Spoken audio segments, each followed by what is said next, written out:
السلام علیکم ملګرو. جنید خان ما انډیا اخر پاکستان ته پراتلو باندې خپل رضامندي ظاهر کړې ده. تاسو له معلومه وي چیمپئن ټرافي 2025 په پاکستان کې سکیجول لا شغې د لپاره انډیا مخکې دا خبرې کولې. انډین میډیا باندې به هم دا خبرونه ډیر زیات راتلل چې انډیا پاکستان ته چیمپئن ټرافي د لپاره نزي. خو د چیشا طرف دغه رضامندي مخې راغلي ده. انډیا کرکټ ټیم چې چیمپئن ټرافي د لپاره پاکستان ته ضرور ټریول کوي.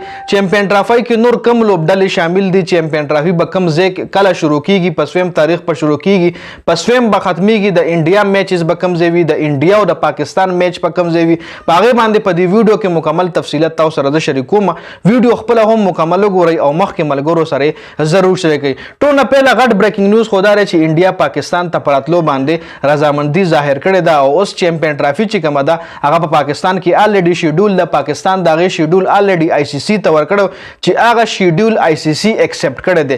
هیڅ قسم چینجز یې پکې نه دي کړي چې په کومه خوښه باندې پاکستان کرکټ بورډ شیډول جوړ کړی او هغه شیډول آی سی سی ایکسپټ کړی دی.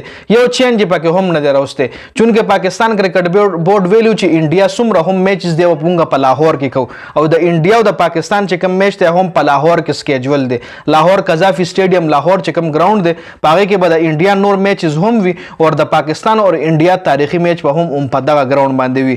بل چیمپئن ټرافي کې چې کوم لوبډلې حصہ اخلي نو هغه پاکستان، انډیا، بنگلادیش، استرالیا، انګلینډ، ساوث افریقا، نیوزیلینډ او افغانستان. ټوټل 8 لوبډلې به په چیمپئن ټرافي کې حصہ اخلي او دغه 8 وړه لوبډلې به په پاکستان ته راځي. پاکستان کې به د خپل میچز کوي. لاهور سټیډیم، اسلام آباد سټیډیم په دې ګراوندونو باندې به میچز وي چونکې په ملتان باندې داسې میچ نشته. خو لاهور شو په دې باندې میچ ته. کراچي سټیډیم، نیشنل سټیډیم چې کوم دی په هغې باندې میچ دی او اسلام آباد. دا 3 ګراوندونه چې کوم دي دا الریډي پاکستان کرکټ بورډ آی سی سی ته سجیسټ کړی دي او په دې باندې پاکستان چیمپئن ټرافي د لپاره کار هم شروع کړی. چیمپئن ټرافي د لپاره دغه ګراوندونه تیاری جي. د پاکستان او انډیا چې کوم اهم میچ دی په لاهور کې وي، قذافي سټیډیم لاهور. د نه علاوه دا ټورنامنټ چې کوم دی دا په 9 فروری شروع کیږي. چیمپئن ټرافي چې په دغه ورځو کې به اکثر پی ایس ایل هم شروع کېدو او چونکې پی ایس ایل به اوس نه وي 9 فروری نه به په پاکستان کې چیمپئن ټرافي شروع کیږي 2025 کې او 19 مارچ باندې بیا د دې فائنل دی.